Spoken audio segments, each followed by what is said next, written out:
of eating for healing for me is up until 2010, I had no idea how to work with food, and it freaked me out and created a lot of stress. And even the idea of like, oh my God, eating for healing created so much stress, I rejected the idea until I started opening up into it through my Dragon's Way Qigong training. And as I started to learn about the different healing foods, I was like, okay, this doesn't have to be so scary. These are familiar. And then I started to play. I'm doing a video right now, and you're in it too. You're a star. Look, you're a star. You don't want to be a star? You signed the contract already, so it's too late. Then I started to play with putting the different foods together. So at first it was like, following recipes. And then what I discovered was, as my energy practice developed, my intuition and how I connected to food began to change.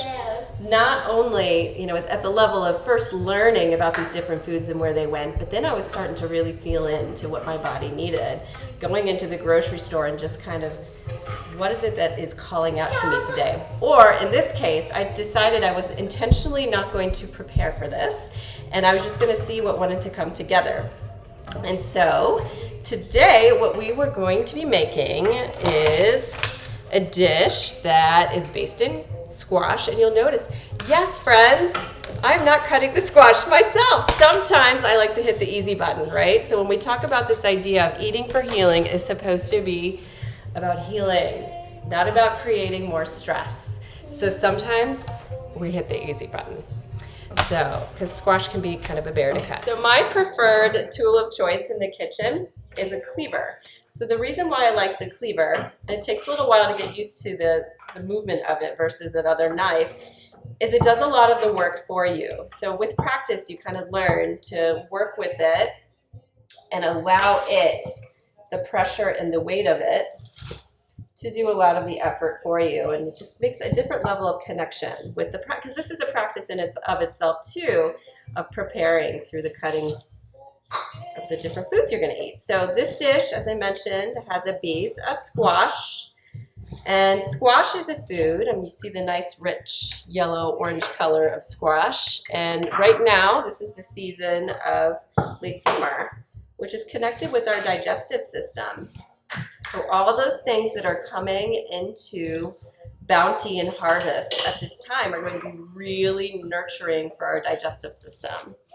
I'm working with green onions or scallions right now, and you'll see because I use this, it kind of also speeds up the process. I'm not having to do just a few at a time. Watching my fingers. So scallions and green onions are fantastic because they benefit many different organs. They are nurturing for our liver energy. They're wonderful for our digestive system. They're also really good for our lung qi. So I like to work with them in just about any dish that I make. And you'll see that I did like halfway through the green part, and I'm including every little bit of the white part here. So this dish that I'm doing today, you could do it as a sauté, but I'm going to do it in the oven. And another important point about this concept of eating for healing is that when it comes to vegetables, the essence of vegetables is cold in nature, and our digestive system loves to be warm. And when we put raw vegetables into our digestive system, into our stomach, it has to work twice as hard to warm up and cook those foods. So we conserve our stomach energy, and we make it actually easier to absorb the foods we eat when we saute our vegetables, when we bake, we roast, cook them up even just a little bit. So I'm going to be roasting this at 400, so we'll get that started. So working with the scallions that I already had in my fridge, and then this guy. So this is daikon. This is a piece of daikon. So when you go to a Chinese grocery, these big, beautiful, long daikon radishes. When you go to Whole Foods or Fresh Time, you're going to find little baby chunks. So daikon is a Chinese superfood. There's a few foods in Chinese medicine that are really, really powerful, and I encourage you to integrate them into your diet regularly. And one of them is the daikon.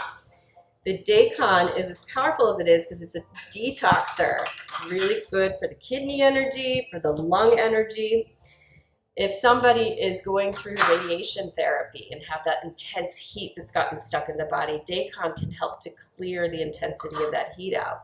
Or from a less intense perspective, even if you just have a really bad sunburn, daikon radish is nurturing to the skin to help clear the heat.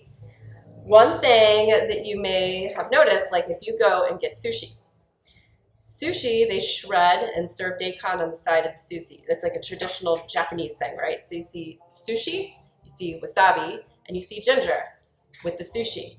So when we think about some of these concepts that I was hitting up from the Chinese perspective of the digestive system liking warm, that is what the Japanese are doing with what they serve on the side with sushi, which is not coming out of my mouth right now. But the idea is the cold fish, the raw fish, is very hard for the stomach to receive. So if we warm it up, like drinking tea, the daikon helps to detoxify if there's anything in the fish. Ginger helps to warm up the tummy. And same thing with the wasabi. Creates a little bit of heat to balance out, so it's easier for our body to process. So I'm just going to be doing little chunks, and you'll see, like, obviously it's not perfect, but I'm trying to make everything that I'm cutting about the same size. That's another energy thing to think about, to try to keep the, and it also, it's just going to balance out the flavor. So just a little bit of daikon. Daikon's also really good as a soup. I have a recipe on my website. It's great to balance it out by adding pear with the daikon radish. Gives it a little bit of a sweet taste. The other thing that I happen to have is leftover corn. Mom? Yeah, Bo? How you doing? I see you dyed your fingers blue. Gotcha. So what I'm going to do is just take the corn off the cob. And I'm going to roast all these vegetables together. You're all done? Good job. You can go get some of your dolls if you want to play with your dolls now. So corn, you think about, we tend to eat corn in the summertime. And so corn is actually a food that's really good for our heart. Our heart cheese. So far we've hit up stomach, the liver, stomach and the lung with the scallions, and the kidney, and the lung with the daikon. We've got our heart covered with our corn, so we are covering all of our organ systems with this meal. So getting the corn off the cob. So this recipe itself, I don't even know where I came up with it. I think I tried something. One of my favorite things is it's like you try something and you kind of think, okay, what's it missing? What might I change about it? What might I add? And that's kind of how I started playing with things intuitively, like looking at a recipe, trying it out, and then just taking it from there, kind of loosening up the way I prepared and put things together. All right, so we've got the corn. And super easy, we're ready to go. So I'm going to work with walnut oil. The reason why I like to work with walnut oil, let's see over here, I've got toasted sesame oil, I've got safflower oil, I've got several of these different Spectrum oil brands. I like Spectrum because it's just cold pressed oils. You can find all different kinds of nuts. When you use an oil, you're using the essence of the nut, and walnut is one of the ones that is like super duper powerful, concentrated energy for the kidney. So this is going to be a way to be able to get kidney essence into the different foods you cook. And the other thing I like about this is it's good for high heat. So when we're roasting or we're sauteing at the high heat, it holds up really nice. So I'm just going to put these here into a foil pan because, again, like an easy cleanup at the end of the day. I've only seen one of my kids so far, but I have 4, so you know there's a lot happening in this house during dinner time. Squash, I'll show you what it looks like. That's in. And so just stirring all those veggies together. And I'm looking at this and I'm like, you know, intuitively it needs something red. And I gotta think about what that's gonna be. It's just gonna be a spice.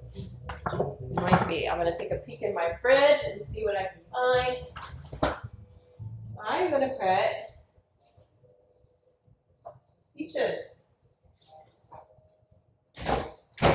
So I'm going to slice up some peaches and put it in there. So that's going to add, this is a savory dish, and I'm going to add a little sweet tart flavor to it. So completely on the fly here, right? That's the fun thing about cooking intuitively, is just seeing what calls to you and going for it and giving it a try. So peach is also going to be really good for our heart.